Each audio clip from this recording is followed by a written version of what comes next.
Happy Tuesday, May 14th, everyone. Hunter here again at Weather on the Go, and in today's weather forecast, we're going to be looking at severe weather possible through the middle of this week on Wednesday. That does include the risks for damaging winds, large hail, and a few tornadoes. We'll break down everything that you need to know through Wednesday and look ahead to late this week and this weekend's forecast as an active weather pattern continues with more severe weather chances and some very heavy rainfall, which could lead to flash flooding.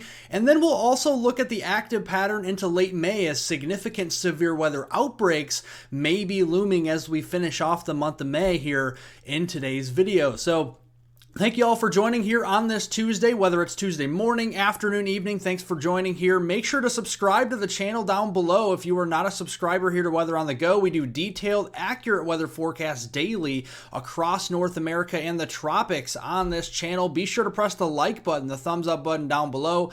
It helps out more than you know. So let's look here at the GOES satellite imagery across North America this morning. And you can see we have some very active weather across the eastern 2/3 of the country, especially near the Gulf Coast, where we just got done with a big line of storms that moved through the New Orleans region yesterday. And that brought a lot of wind with it here. So here's your storm reports from Monday, May 13th. You can see all these blue dots here. That indicates wind. And even over here into the Pacific Northwest, into Montana, western Wyoming, Utah, and Idaho, especially southeastern Idaho, they're seeing a lot of wind events there. We also had tornadoes reported as far north as Missouri, a couple of those there, and near the Gulf Coast for a total of 4 tornadoes there yesterday on Monday, May 13th. So a very active day it was. So let's look at the overall synopsis of the weather pattern today. And what you see is a trough down here. This is what that blue shows, is a trough in a low pressure system that's going to bring active weather. Wherever you see these reds and oranges, that is a ridge of high pressure. That usually brings quieter weather and warmer weather. Well, we really don't see that across the region as we go through today and through tomorrow as well. You see a tongue of some lower pressure across portions of the plains that will renew the severe weather threat across that region as we go into tomorrow and as well as across the southeast with that low pressure trough. So let's look first at today. We have a slight risk of severe weather, level 2 out of 5 on the scale in the yellow across portions of the Tennessee Valley from Nashville eastward to Knoxville, south through Chattanooga there and Atlanta. And then we have a secondary slight risk down here near Jacksonville, Daytona Beach, Orlando, and Gainesville, Florida. That could be as far south and west as Tampa Bay as well. And then we have a large marginal risk out here across the Rockies and out into the western plains. Another area out here into West Texas as well. And then even up in the northeast, like northern Vermont, New Hampshire, and western Maine, we even have a marginal risk. So a lot of different areas of severe weather potential today. Most of the severe weather we see across the U.S. will be from damaging winds in excess of 60 miles per hour, some quarter-size hail or larger.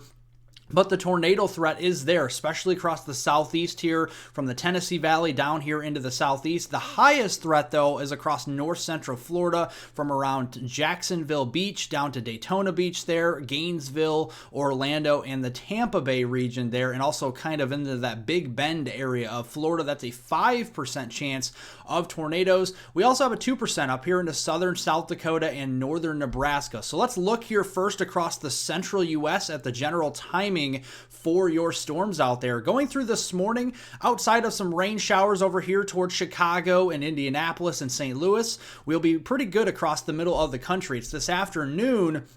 Daytime heating, we're going to start to bubble up some isolated scattered thunderstorms off the Rockies and into the high plains up here into the Dakotas and the panhandle of Nebraska. Those storms will be scattered, so not everybody will see a thunderstorm today in the plains, but if you do get under one of those storms, they could produce damaging winds up to around 60 miles per hour, some quarter-size hail, and possibly an isolated tornado, especially into southern South Dakota and northern Nebraska. Now, looking in the eastern portion of the United States this morning, much more numerous coverage of showers and storms, especially across portions of the western Ohio Valley up here around Chicago, Indianapolis, and also St. Louis, but also across the southeast as well, from the southern Virginia through the Carolinas, Georgia, and North Florida, some thunderstorms scattered about there. That will continue. We'll have those popcorn afternoon pop-up storms as we go into the afternoon hours, peak heating of the day.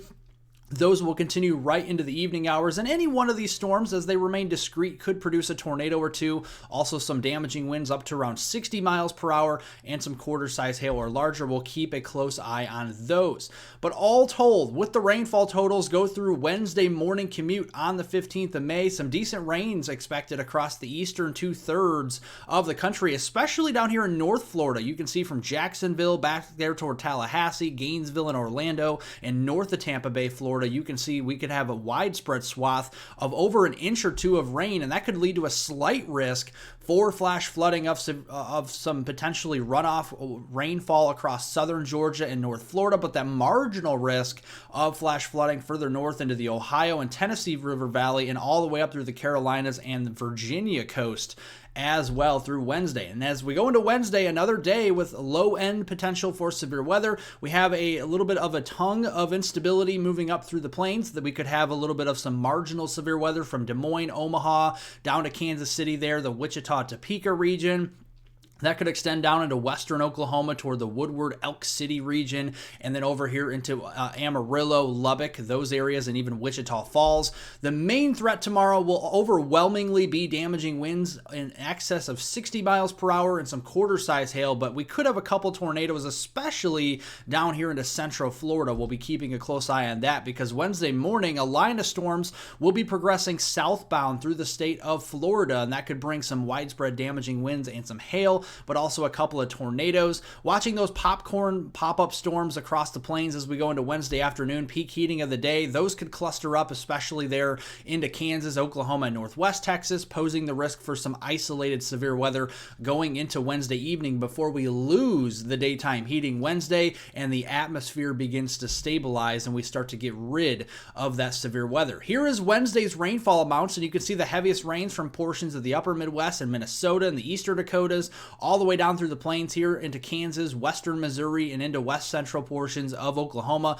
Those areas could be seeing over an inch, maybe 2 inches worth of rain just for tomorrow. That could lead to another marginal risk for flash flooding and some runoff rainfall across portions of, say, Colorado, Kansas, western Missouri, into Oklahoma here, into Texas, even Florida seeing that as well, Wednesday into your Thursday morning commute. Now going into Thursday here, later in the week, we have a new trough moving in across the Four Corners region and West Texas that will progress eastward through the south as we go into Friday and into the southeast on Saturday, and what that means is another renewed chance for severe weather. So on Thursday, there's a slight risk here across central Texas and into portions of North Texas here, Dallas-Fort Worth, and down the I-35 corridor and west towards the Waco region and over here into Abilene, Austin, and San Antonio. Another area of a marginal risk up into the Ozarks of Missouri, so around the St. Louis region, Cape Girardeau, Carbondale, Illinois, and Paducah, Kentucky, keeping a close eye on that for Thursday. Going into Friday, slight risk of severe weather across portions of the Baton Rouge, Alexandria, Louisiana region, stretching up toward Jackson and Laurel, Mississippi, keeping a close eye on that for Friday. Right now, Saturday, the Storm Prediction Center doesn't have a risk outlined, but I would not be surprised if portions of the Carolinas, Georgia, or North Florida again could get outlined for some severe weather as we do get closer and confidence begins to build. So looking here at your CAPE, your convective available potential energy for Thursday, stronger instability across southern Texas that will feed into the hail threat. I think big hail it will be possible mainly on Thursday with some wind and an isolated tornado threat. That will extend eastward along the Gulf Coast, much like we just saw yesterday here as we go into Friday. New Orleans back in play, Baton Rouge, Alexandria, all the way up to Jackson and the Laurel region there into Mississippi. And then you can see some of that instability making its way eastward toward Florida, Georgia, Alabama, and the Carolinas as we go to the start of the weekend on Saturday, May 18th. So you can see here on Thursday, this is the lightning flash density. This basically shows you where the thunderstorms will be. Thursday, we see some supercells developing out here into Texas Hill Country.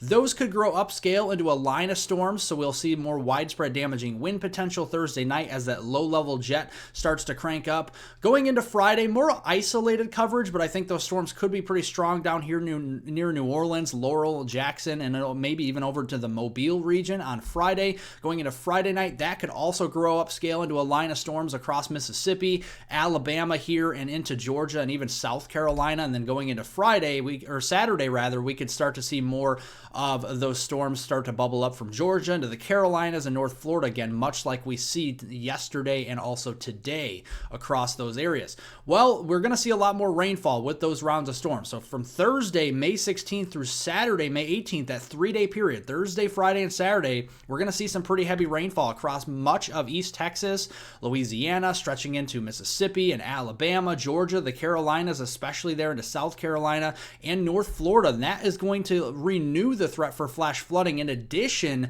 to renewing the severe weather threat. So Thursday into Friday, a large moderate risk for flash flooding. We've had a lot of rain down here. We're going to put down even more rainfall. So this is a moderate risk of flash flooding. Numerous flash floods will be likely in East Texas, into Louisiana and western Mississippi there Thursday into Friday.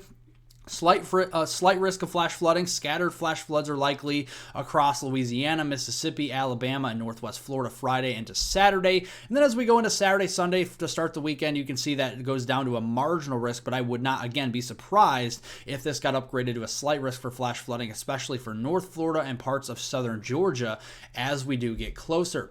Going into the weekend across the country, it's going to be a warm one out there, one of the warmer weekends we've had this spring season. You can see our temperature anomalies from the Great Lakes back through the Midwest and into the Plain States are well above normal, almost to 25 degrees above normal in some areas. You can see high temperatures on Saturday well into the 80s. We're at 83 in Des Moines, we're at 80 degrees in Minneapolis, St. Paul, and 81 up here into Green Bay, 90 back into the Dodge City, Kansas region here and into the 90s, 95 back down in Midland, Texas on Saturday. Going to Saturday night, look at the mild lows here, folks. You're seeing lows in the mid 60s all the way up into the Great Lakes, Midwest region, lows to near 70 in the plains, especially the central and southern plains Saturday night.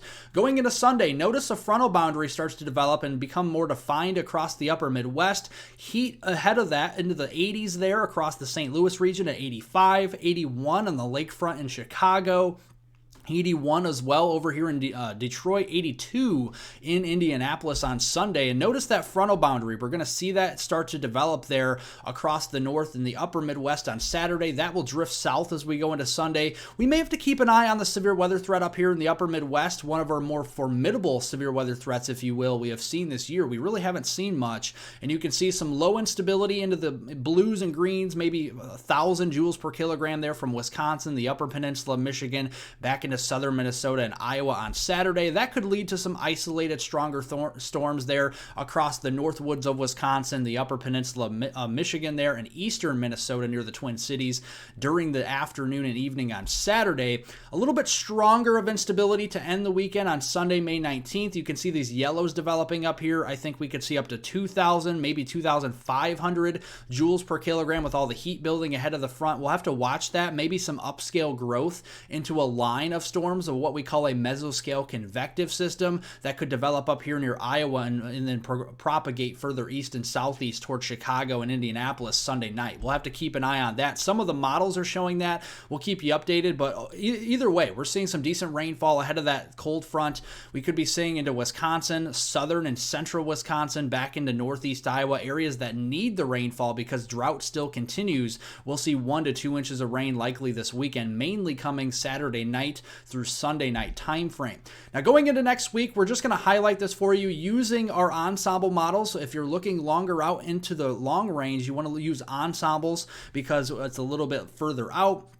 And the accuracy gets a little bit further out as well. So you can see here, looking at this temperature anomaly map, warmer across the south and the east and cooler across the north and the west. And what this is actually going to do is likely set up a battleground between the cooler temperatures and the warmer temperatures up here across the Midwest, the Central Plains, or the Great Lakes region. And that is the very area where we see the precipitation anomalies for next week, Monday, May 20th through Friday, May 24th, up across the Great Lakes, the Midwest, even the upper Midwest and into the Plain States for some active weather. This could lead to more significant severe weather episodes at times next week with the clash of those air masses. We will continue to keep you updated on that as accuracy begins to grow and confidence begins to grow as well. Well, thank you guys so much for watching. Make sure to hit the subscribe button down below here to Weather on the Go if you want detailed, accurate weather forecasts throughout the year. We do daily videos on this channel almost every single day. Make sure to press the like like button, the thumbs up button down below. It helps out more than you know, and I hope everyone has a wonderful